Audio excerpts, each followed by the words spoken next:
Louvado e engrandecido seja o nome do Senhor, pelos séculos dos séculos. Amém. Neste momento, nós vamos meditar um pouco na palavra de Deus e partimos da colocação que nós temos na Bíblia de Estudo Conselheira, no livro de Oséias, no capítulo 6, que tem por título Arrependimento Fingido. É um capítulo que é formado de 11 versículos, e dentre eles nós vamos ler o verso de número 3, que faz a seguinte colocação: conheçamos e prossigamos em conhecer o Senhor. Como o amanhecer, a sua vinda é certa. Ele descerá sobre nós como chuva fora de época, que rega a terra. Em se tratando desse versículo, conheçamos e prossigamos em conhecer o Senhor, nesta Bíblia citada de estudo, tem a seguinte conotação: essa promessa é bonita e se parece muito com as afirmações que fazemos e ouvimos hoje em dia.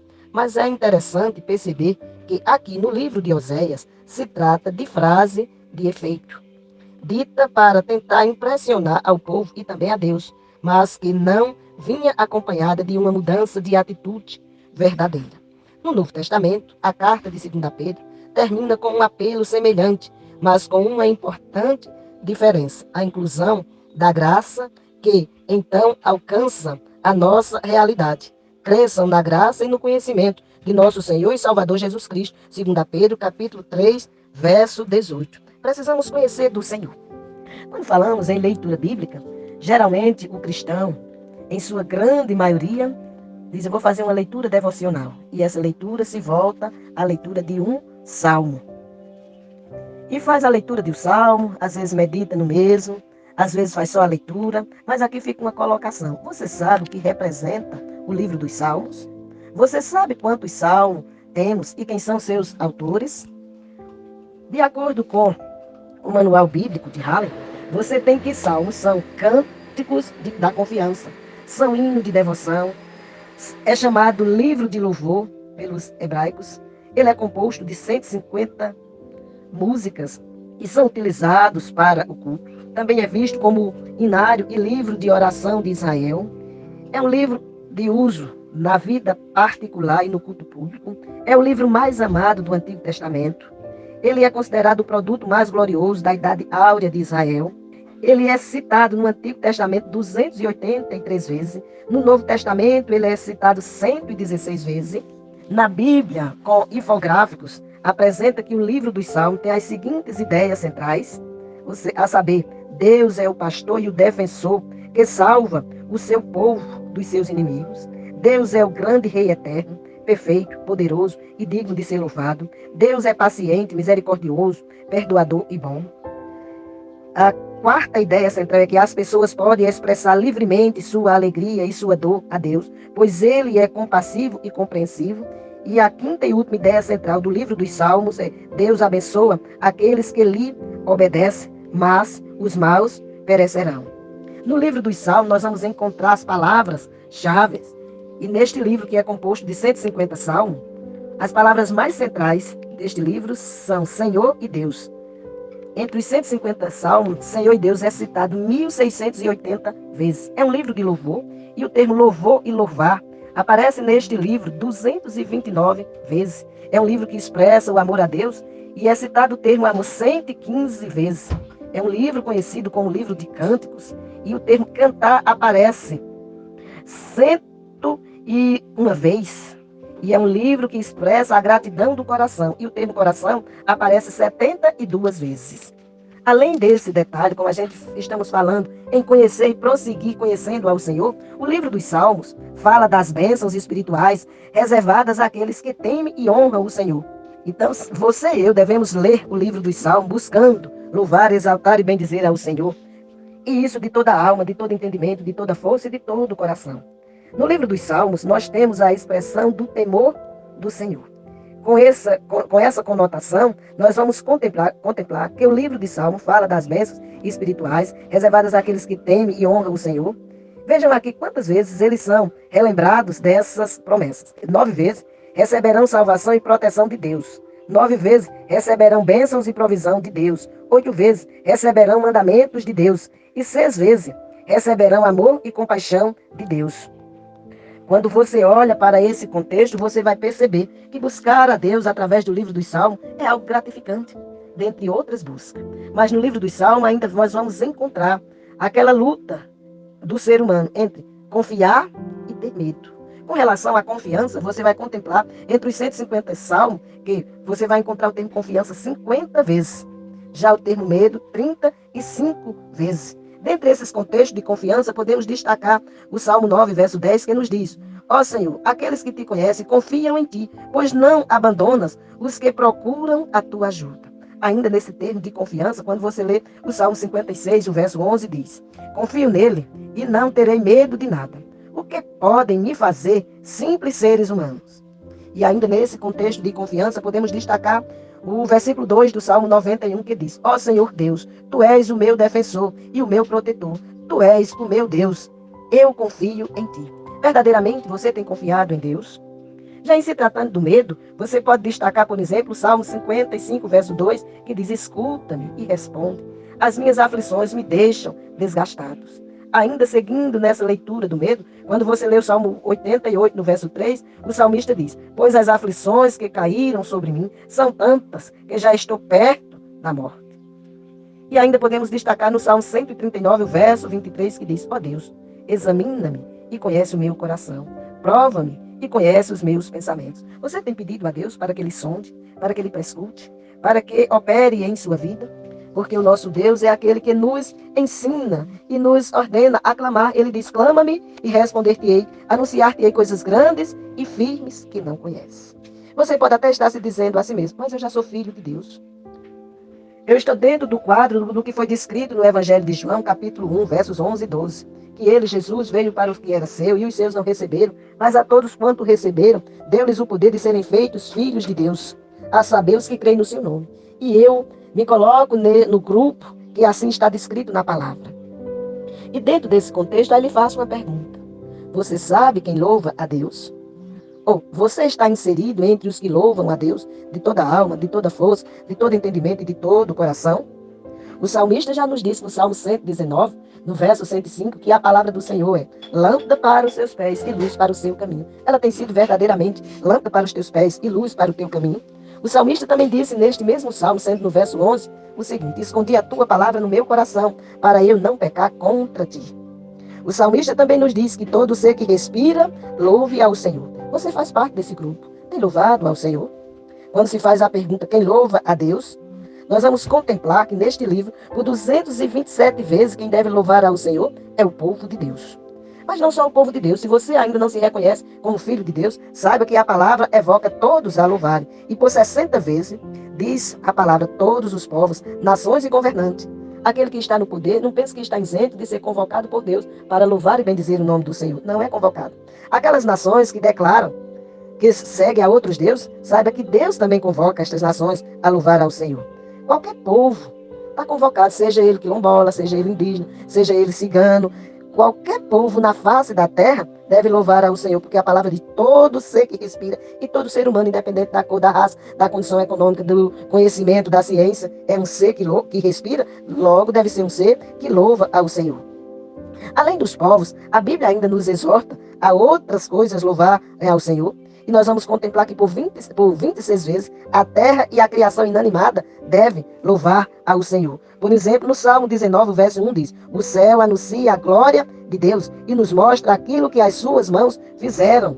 Cada dia, no verso 2 diz: cada dia fala dessa glória ao dia seguinte, e cada noite repete isso a outra noite. Não há discurso nem palavras, e não se ouve nenhum som. Li os versos de 1 a 3 do Salmo 19, mostrando que a natureza, que o ser inanimado louva e exalta ao Senhor. Além disso, você vai contemplar no Salmo por 13 vezes que o céu e os anjos louvam ao Senhor. E por 12 vezes que as plantas e os animais louvam ao Senhor. E você, que é filho do Deus Altíssimo, ou que assim declara ser, tem louvado ao Senhor? Você que tem recebido as minhas devocionais, eu sempre tenho trazido à nossa memória que a palavra nos diz, quer comais, quer bebais, quer façais qualquer outra coisa, fazei tudo para a glória de Deus. Isso está em 1 Coríntios 10, 31. A palavra nos diz que devemos exaltar e bendizer ao Senhor, porque Ele nos criou para a sua glória, conforme Isaías 43, verso 7. E hoje, meditando no livro de Cânticos, ou no Salmo, que é as poesias de exaltar e bendizer ao Senhor, quantas particularidades encontramos no livro dos Salmos. O Salmo mostra que a criança, que até aquele que está no ventre materno, louva e exalta ao Senhor. Porque, por exemplo, quando olhamos no Salmo 139, nós vamos contemplar que o Senhor sonda e prescuta a nós, ainda quando nos encontramos na nossa forma informe, quando nos encontrávamos no ventre da nossa mãe, o Senhor já escrevia tudo ao nosso respeito e escrevia para que pudéssemos exaltar e bendizer ao Senhor, glorificá-lo em todo tempo e lugar, receber da sua graça e do seu poder. Veja que a palavra nos diz que todos pecaram e destituídos estão da glória de Deus. E no livro dos Salmos nós vamos encontrar que além da criança, além do feto, louvar e exaltar ao Senhor, nós também vamos encontrar a descrição sobre os bons e os maus. Em que quadro nos encontramos? Cabe a você e a mim fazer essa reflexão no contexto de conhecer e prosseguir conhecendo ao Senhor. Como tenho me comportado? Estou eu entre os bons, como relata o Salmo 15, no verso 2? Estou eu entre aqueles que falam com sabedoria a respeito de Deus? Estou eu entre aqueles que guardam a lei de Deus no coração? Pois é assim que a palavra nos chama a atenção a respeito dos bons e a respeito dos maus. Pelejam o mal contra os bons? Estou eu para abençoar ou para maldizer aqueles que estão em minha volta? Estou eu para exaltar e bendizer ao Senhor através da minha vida e exemplificar isso diante daqueles que me cercam? Estou eu realmente cumprindo a missão de adorador ao Senhor? Pois em termos de expressão de adoração, nós vamos encontrar no livro dos Salmos várias expressões. A exemplo, por exemplo, cantar canções e hinos. 81 vezes nós encontramos esse contexto no livro dos Salmos. Ainda encontramos 31 vezes a questão de orarmos a Deus. Bem sabemos que orar é falar com Deus, é se relacionar com Ele, é apresentar a Ele nossa situação, seja de alegria, seja de tristeza, seja de afeto, seja de dor. Temos orado ao Senhor? Por 31 vezes, os salmistas nos convocam a orar ao Senhor. Por 22 vezes, nos convoca a proclamar com a nossa boca, com os nossos lábios e com a nossa língua, quem é aquele a quem chamamos de Pai, de Deus, de soberano. Por 21 vezes, nos chama a atenção a respeito de tocar instrumentos. Nós temos um instrumento que está sempre conosco, que são as nossas mãos. Você tem usado para bater palmas ao Senhor? Por 17 vezes, os salmistas nos chamam a atenção a gritar diante do Senhor. Não é aquele grito de escândalo, mas aquele grito de evocação, de confiança, de verdadeiro clamor. Por 16 vezes, apresentarmos como sacrifício vivo e agradável a Deus. Já nos diz o salmista, no Salmo 51, no verso 17, que um coração quebrantado e contrito, o Senhor não desprezará. Por 8 vezes, nos chama a cumprir votos. Você tem dito como filho que é um adorador. Você tem adorado a Deus em espírito e em verdade? Por 6 vezes, o salmista nos chama a atenção de levantar as mãos e bater palmas. Você tem levantado suas mãos e batido palmas àquele que te deu vida e vida em abundância? Porque a palavra já nos diz que o ladrão vem matar, roubar e destruir. Mas ele, Jesus, veio para nos dar vida e vida em abundância, como se encontra em João 10:10. A palavra nos Salmos também nos chama por 6 vezes a nós nos ajoelharmos e nos curvarmos diante do Senhor. A palavra já nos diz também, em 1 Pedro capítulo 5, verso 6, humilhai-vos perante a potente mão do Senhor, e no devido tempo Ele vos exaltará. Se curve diante daquele que é soberano e tenha certeza que Ele te exaltará, porque Ele é fiel em cumprir a sua palavra. Pois quando lemos em Jeremias capítulo 1, versos 11 e 12, por exemplo, há um diálogo de Deus com o profeta Jeremias e ele pergunta a Jeremias, que vês tu, Jeremias? E Jeremias responde, vejo uma vara de amendoeira. E ele diz a Jeremias, viste bem, porque eu velo em cumprir a minha palavra. Quando você olha em Mateus capítulo 24, verso 35, a palavra já nos diz, passa-se os céus, passa-se a terra, mas minha palavra não passará. Ela se cumpre. E isso é um processo de adoração diante do Senhor. A palavra nos chama a atenção, nos chama até a dançar diante do Senhor, e isso por 3 vezes.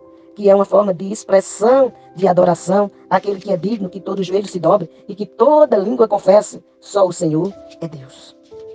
São N as coisas que nós encontramos em destaque no livro dos Salmos, por exemplo, os atributos de um rei, as imagens literárias, por exemplo, por 107 vezes você vai encontrar destaque falando de céu ou céus, mas por 198 vezes a expressão destacando a lei de Deus. Ela tem sido a lei que rege os teus passos em tua caminhada. Você tem se visto como servo do Senhor, como serva do Senhor. Você tem se colocado diante dele, reconhecendo que Ele é Senhor e que você é servo?